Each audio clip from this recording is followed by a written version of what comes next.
DM साहब जिन मुद्दों को स्वीकार किए हैं 173 सेट ही क्वेश्चन पहुंचा था 192 में, तो 192 में 173 क्वेश्चन सेट ही पहुंचना यह अपने आप में सीधा दिखता है कि अनियमितता है और पेपर लीक है। अब यह लड़ाई बीपीएससी तक नहीं सीमित, अब यह लड़ाई भारत के प्रश्न पत्र लीक से संबंधित। एग्जामिनेशन सेंटर पर जबकि नियम ही नहीं कानून बना है कि जेमर लगना ही लगना है, किसी भी सेंटर पर जेमर नहीं था। अब एक दिन पहले 5000 छात्रों को सेंटर चेंज गया से करके नवादा कर दिया गया। एक दिन पहले तो इससे साफ जाहिर होता है कि 5000 बच्चों को ही इनको पास करवाना था। इसी से ये लोग लेन देन किए कुछ बच्चों के साथ। 4 लाख बच्चों के भविष्य की चिंता इनकी नहीं थी। नमस्कार, मैं हूं फलक सिंह और आप देख रहे हैं आगाज एक्सप्रेस। और आज सांसद पप्पू यादव ने एक बार फिर से प्रेस वार्ता रखते हुए याद दिलाया है बिहार वासियों को और समस्त बिहार के युवाओं को कि कल 12 जनवरी बिहार बंद की मांग की गई है सांसद पप्पू यादव द्वारा और साथ ही साथ में भीम आर्मी के द्वारा। तो क्या कुछ कहते हुए नजर आ रहे हैं सांसद पप्पू यादव, आइए जानते हैं सीधा उनसे। कि नेतृत्व करने वाले चाहे वो कोचिंग माफिया हो, चाहे कोई दलाल टाइप का आदमी जो पैसे पर बिका हो, उन लोगों ने बीपीएससी आंदोलन को कमजोर कर दिया और खत्म कर दिया। और मैं शुरू से कह रहा हूं कि हम लोगों का कोई मतलब, मेरा, हम लोगों का, हमारे मित्र का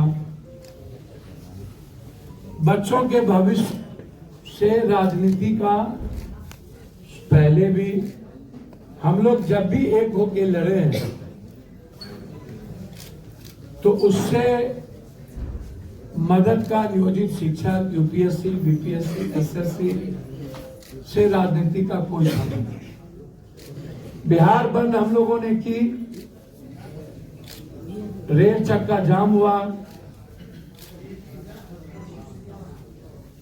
लगातार हम लोग कार्यक्रम को कर रहे हैं। विपक्ष की एक पार्टी धारा को छोड़ करके लगभग माले कांग्रेस भी लगातार सीपीआई, सीपीएम के छात्र यूनियन संगठन, युवा काम कर रहे हैं। हम विधायक दल के नेता शकील साहब से भी आग्रह किए थे, माले के भी साथियों से आग्रह किए थे कि लड़ाई को बिल्कुल बिना बैनर के हम सबको मजबूती से लड़ने की जरूरत है। और हमने कहा था कि इस लड़ाई को हम लोग लेके बढ़ेंगे। अब ये लड़ाई बीपीएससी तक नहीं सीमित, अब ये लड़ाई भारत के प्रश्न पत्र लीक से संबंधित। इसी संदर्भ में हमारे लॉयर साहब ने, भारती जी ने, भैया व्यापक पैमाने पर अनियमितता का पहला केंद्र बिंदु 192 सेट में हम लोगों ने दिया है। डीएम साहब जिन मुद्दों को स्वीकार किए हैं 173 सेट ही क्वेश्चन पहुंचा था 192 में, तो 192 में 173 क्वेश्चन सेट ही पहुंचना यह अपने आप में सीधा दिखता है कि अनियमितता है और पेपर लीक आउट गायब है। दूसरा है एग्जामिनेशन सेंटर पर जबकि नियम ही नहीं कानून बना है कि जेमर लगना ही लगना है, किसी भी सेंटर पर जेमर नहीं था। यह दूसरा है कि किसी भी कीमत पर क्वेश्चन को प्रभावित करने के लिए, एग्जामिनेशन को प्रभावित करने के लिए जेमर का नहीं लगाना। तीसरा है छात्रों के द्वारा उसी दौरान ईओयू को क्वेश्चन भेजा गया आर्थिक अपराध इकाई, उस पर भी आर्थिक अपराध इकाई ने कार्रवाई नहीं की। चौथा है, मात्र एक दिन पहले 5,000 छात्रों को सेंटर चेंज गया से करके नवादा कर दिया गया। एक दिन पहले। तो इससे साफ जाहिर होता है कि 5,000 बच्चों को ही इनको पास करवाना था। इसी से ये लोग लेन देन किए कुछ बच्चों के साथ।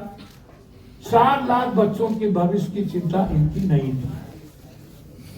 इस तरह हम लोगों ने 150 पेज का मेरे तरफ से पिटीशन फाइल हाई कोर्ट में हुआ है और हमारा आधार बिल्कुल क्लियर है कि ये हर कीमत पर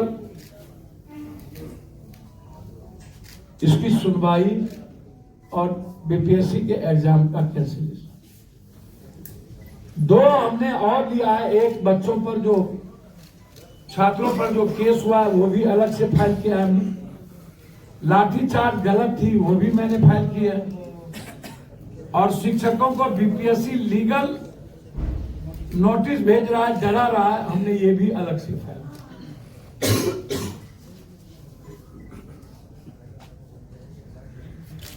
एक केस हमने अलग फाइल किया जिसमें एग्जामिनेशन कैंसिलेशन का है। 3 केस अलग फाइल किया जिसमें लाठी चार्ज का और बच्चों पर केस का। तो इसीलिए यह प्रोसेस मैंने आपको पहले भी कहा। लाठी चार्ज के बाद जब हुई थी तो मैंने कहा था कि यदि सरकार नहीं मानेगी तो बिहार में हम रेलवे चक्का जाम करेंगे। फिर भी सरकार नहीं मानेगी तो हम बिहार बंद करेंगे। तब भी सरकार नहीं मानेगी तो हम सर्वोच्च न्यायालय तक जाएंगे। हमने कहीं भी पप्पू यादव या चंद्रशेखर रावत या ओबीसी या हमारे साथियों का नाम आगे नहीं लाया। हमारा मुद्दा ही है भविष्य के बच्चों पर की जिंदगी को सेव करना। और आज से नहीं है, ये 90 के पहले के दशक से आज तक है। जिन लोगों को कभी किसी बच्चों के भविष्य की चिंता या आंदोलन नहीं थे, हर नए आंदोलन में नए तरह के बच्चों के जिंदगी को खिलवाड़ करने वाले दलाल टाइप के कुछ लोग आ जाते हैं जिसका एग्जामिनेशन से कोई मतलब नहीं और वो बिक जाते हैं। मैं हमेशा ये बात कहता हूं, कहां चले गए सभी कोचिंग वाले? वही कोचिंग वाले गर्दनी बाग भी जाते थे, वही कोचिंग वाले बीपीएससी चेयरमैन के पास भी। अब आप हमको बताइए, ये बड़ों के बाप कनियों के बाप दोनों कैसे संभल? बीपीएससी वाले भी उन्हीं लोगों को बुलाते थे और उन्हीं से सहमति लेते थे और गर्दनी बाग में भी वही लोग जाके नाटक करते थे। और जो नए सत्याग्रही बने, मुझे तो आश्चर्य होता है कभी कभी इस बात को लेकर के। जनाब आप लोग सुनिएगा तो आश्चर्य होगा कि 153 धारा में पुलिस कितनी मिली हुई है, कितनी गद्दी है बिहार की पुलिस। कहती है बहुत ही। पहला जो केस हुआ था किसी नए सत्याग्रही पर वो था 153 धारा के तहत, वो केस नहीं सटा। वो केस नहीं सटा। जो बेलेबुल सेक्शन था, बेलेबुल, जिसका वारंट ही इशू नहीं हुआ, कस्टडी में लिया ही नहीं गया। कुछ लोगों ने उन्हें कह दिया दुनिया का नया इतिहास रच दिया। गांधी मैदान थाना केस नंबर 815-24, इनमें बेल नहीं, जबकि ये नॉन बेलेबल। और कहा मैंने कुछ भरना ही नहीं है, 25,000 के वो चल के भी भर ली।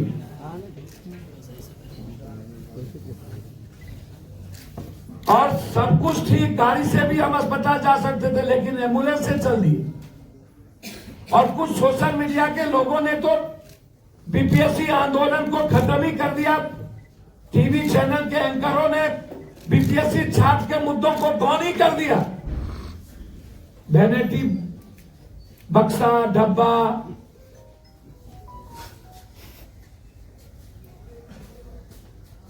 मेरा कहना है कि इस आंदोलन को बड़ी साजिश के तहत खत्म करने की कोशिश की गई, जिसमें कोचिंग माफिया नंबर 1, नया सत्याग्रही नंबर 2 और छात्र की दलाली करने वाला, पैसा लेकर के छात्रों को भेजने वाला नंबर 3।